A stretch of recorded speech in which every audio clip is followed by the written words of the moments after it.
C'est pourquoi je t'ai fait venir. Non. L'offre été. Tu sais ce que c'est que l'offre été? Non.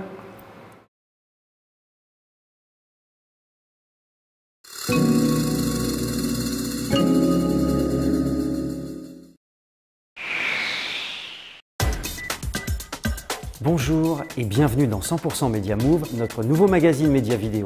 Au sommaire, l'actu de tout ce qui bouge et de tous ceux qui font bouger le média business. Ça bouge comme jamais dans la presse féminine. Elle vient de vivre les mois les plus intenses de son histoire en France, avec 3 lancements d'hebdomadaires en 8 mois. Ça bouge dans les régies. Un annonceur qui devient patron de régie pub, quel effet ça fait? Et puis, ça bouge aussi dans le web. Quelles sont les tendances du web en 2010 selon l'IAB? Grazia du groupe Mondadori le 31 août 2009, Envy du groupe Marie-Claire le 11 février dernier, Bi du groupe Lagardère le 19 mars, c'est 3 hebdos féminins sur la même cible, c'est 3 paris, c'est 3 lancements de marques plus ou moins globales et c'est 3 campagnes massives vers le grand public. Avec des prix de vente pas tous stabilisés, de nombreux éléments tenus très secrets jusqu'au jour J et quoi qu'il arrive, une période unique dans l'histoire de la presse féminine en France. Les chiffres de vente officiels sont de 240 000 exemplaires au JD pour Envy, en moyenne sur ses 3 premiers numéros de février. Pour Grazia, après une moyenne autour de 220 000 exemplaires pour ses 5 premiers numéros, la diffusion France payée au JD semble se stabiliser autour de 172 000 exemplaires.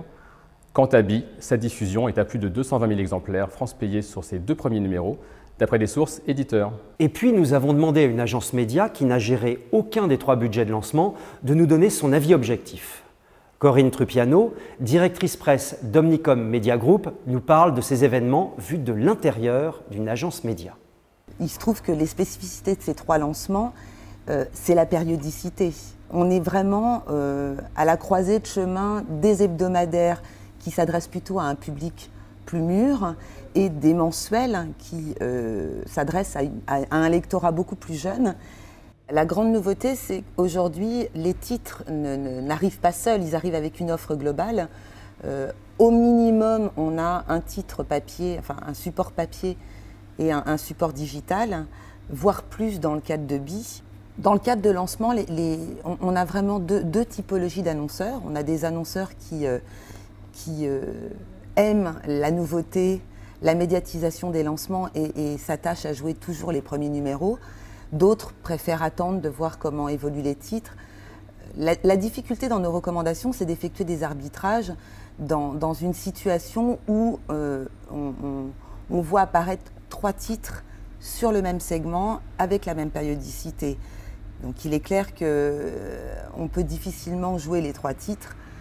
Donc les choses se font plus dans le cadre de deals global, sur des contrats annuels par exemple. C'est souvent un objectif professionnel de passer chez l'annonceur. Eh bien voilà un annonceur qui, lui, passe en régie. Laurence Ounsian, précédemment directrice média chez GDF Suez, vient de créer sa régie. Elle aime la pub. Et oui, et dans sa régie, pas n'importe quelle marque, TéléZ, qui a quitté sa régie historique Média Régie Europe du groupe Publicis.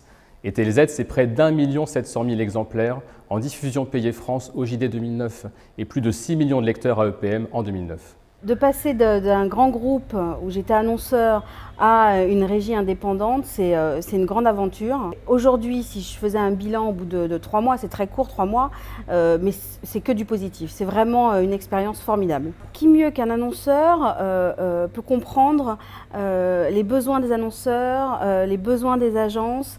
C'est vrai que du coup, ça facilite vraiment la relation et le travail avec les agences. Aujourd'hui, les agences médias, elles m'ont accueilli, enfin l'accueil que j'ai reçu a été très positif. Je pense qu'il y a une vraie proximité entre les agences médias et les annonceurs. Après, on est sur un marché en crise, les contraintes sont importantes et tout est un peu plus tendu. Donc voilà, il faut qu'on réussisse tous à trouver des leviers pour sortir un peu de cette crise. Mais oui, je pense que les relations sont assez... il y a des relations de proximité, sinon ça ne pourrait pas marcher. Le point noir, si on devait parler de point noir, ou en tout cas le sujet est un peu plus compliqué et sur lequel on est un peu plus tendu, mais tous, hein, c'est vraiment les délais de paiement. Et ça, je n'avais pas conscience de ça quand j'étais de l'autre côté.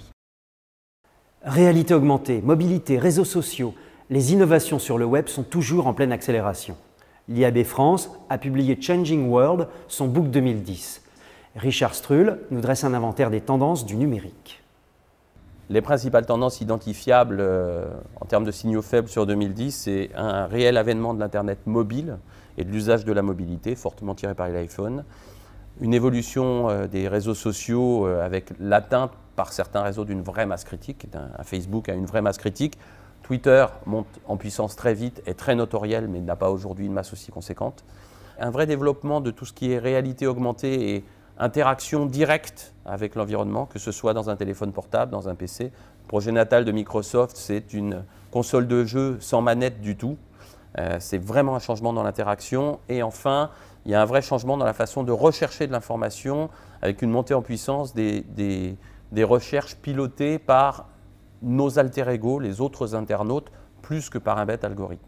Et enfin, pour les annonceurs et les agences médias, il y a le fait de mesurer différemment parce qu'on passe d'un paradigme à la mesure des visiteurs uniques et des pages vues vers une façon de mesurer plus axée sur le temps passé et l'usage que l'utilisateur fait du site où il arrive. Autre événement presse au cours du premier trimestre, le relancement très observé de François le 17 mars dernier. Une nouvelle formule à 50 centimes, des nouvelles plumes, de nouvelles compétences et des objectifs à 150 000 exemplaires. Alors par rapport à ces objectifs, les derniers chiffres annoncés sont à 110 000 exemplaires diffusés contre pas loin de 23 000 exemplaires avant la rénovation du titre. Autre innovation toujours en presse, un magazine a encarté de la vidéo, Thierry. Et oui, ça s'est passé le 3 avril dernier. La régie Les Échos-Médias a commercialisé un concept de vidéo in print dans le magazine Enjeux Les Échos pour l'annonceur Citroën. Enjeux Les Échos qui par ailleurs progresse de 28% d'après la dernière étude AEPM 2009.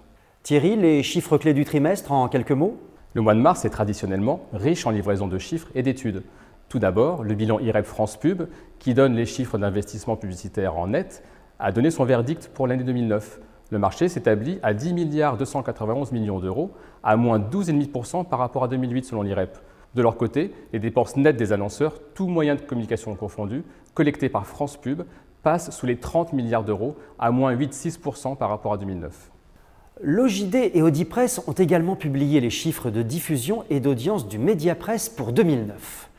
Vous pouvez consulter sur offremedia.com ou sur le site de l'OJD, ojd.com, tout le palmarès des étoiles de l'OJD et l'intégralité de l'Observatoire de la presse.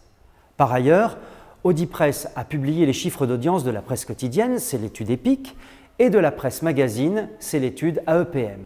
En forme, les quotidiens urbains gratuits à plus 1,4% d'audience. Le Monde, en presse quotidienne nationale, à plus 2,9% d'audience.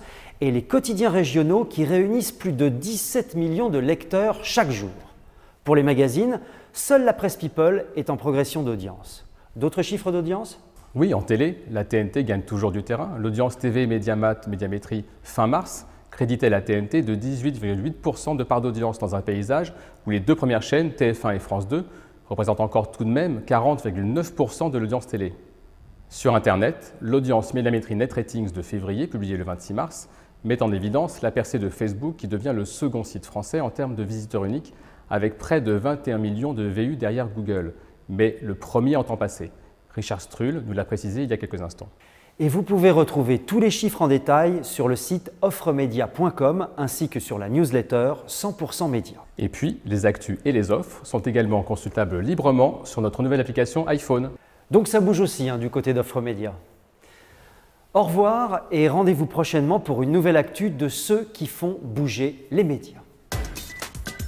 Bon, tu vois, voilà, c'est fait. C'est fait. Mais tu crois que le jean c'est une bonne idée pour présenter?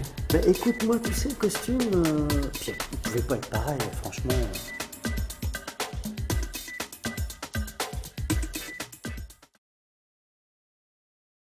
Et qu'est-ce qu'il fait? Il achète la PQR. Ok. T'as fait des petits poissons? Oui, c'est l'été, c'est la C'est l'été, d'accord.